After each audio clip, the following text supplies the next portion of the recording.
Di saat kelam sekalipun, Allah tidak akan meninggalkan umatnya. Allah tidak akan meninggalkan kita yang percaya. Bagi dunia 2023 krisis, dan itu memang sudah diprediksi dan mungkin saja terjadi.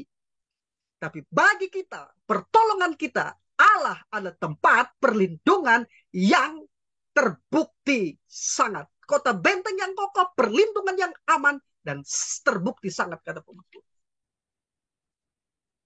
Di dalam Ibrani pasal 13, ayat 5 sampai 6b, ayat 5b sampai 6 tadi. Ini adalah sebuah janji penyertaan Allah.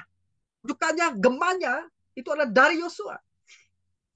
Pasal 1 ayat 5. Dan ini merupakan komitmen Allah untuk menggenapinya, terbukti sepanjang hidup Yosua ketika memimpin umat Israel memasuki dan merebut tanah perjanjian.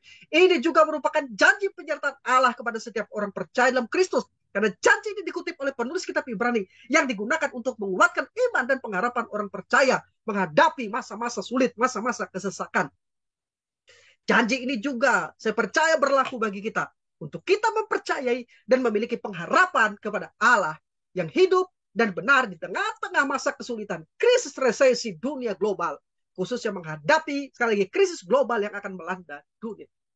Ketika Allah berkata, aku tidak akan pernah membiarkan engkau dan aku tidak akan pernah meninggalkan engkau, maka negatif ganda digunakan untuk menyampaikan pengertian tidak pernah yang paling kuat dalam bahasa Yunani. Di sini kata Yunani yang digunakan adalah kata ome yang berarti tidak pernah. Double negatif dalam ayat ini muncul 2 kali dalam satu pernyataan ini. Kata ome digunakan dalam bahasa Inggris untuk never, tidak pernah. Jadi frase lain untuk menunjukkan kekuatan dari apa yang Tuhan maksud dalam ayat ini demikian.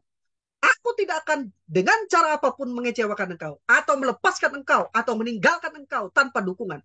Aku tidak akan, aku tidak akan, aku tidak akan dalam tingkat manapun membiarkan engkau tidak berdaya dan tidak akan meninggalkan engkau atau melepaskan engkau atau tidak akan mengendurkan peganganku padamu. Pasti tidak akan pernah. Jadi ketika Tuhan mengatakan aku tidak akan pernah, maka hal itu merupakan pernyataan kepastian anugerahnya dan memberi kita keyakinan bahwa ia menjamin keselamatan kita dari awal sampai akhir. Ini juga berarti bahwa ketika kita di atas, ia bersama kita. Ketika kita di bawah, ia juga bersama kita. Ketika kita senang, ia bersama kita. Dan ketika kita sedih, ia ada bersama kita. Memberi kita penghiburan. Ketika kita kuat, ia bersama kita. Ketika kita lemah, ia ada untuk menguatkan kita. Ketika kita melakukan yang benar, ia ada bersama kita. Dan ketika kita gagal, ia masih tetap ada bersama kita. Untuk menolong kita bangkit dan bangun kembali. Itulah artinya ketika Tuhan berkata bahwa ia tidak akan pernah membiarkan kita atau tidak akan pernah meninggalkan kita. Ketika Tuhan mengatakan sekali-kali tidak akan pernah, maka artinya sekali saja pun ia memang tidak akan pernah. Dan saya terlalu percaya Tuhan tidak pernah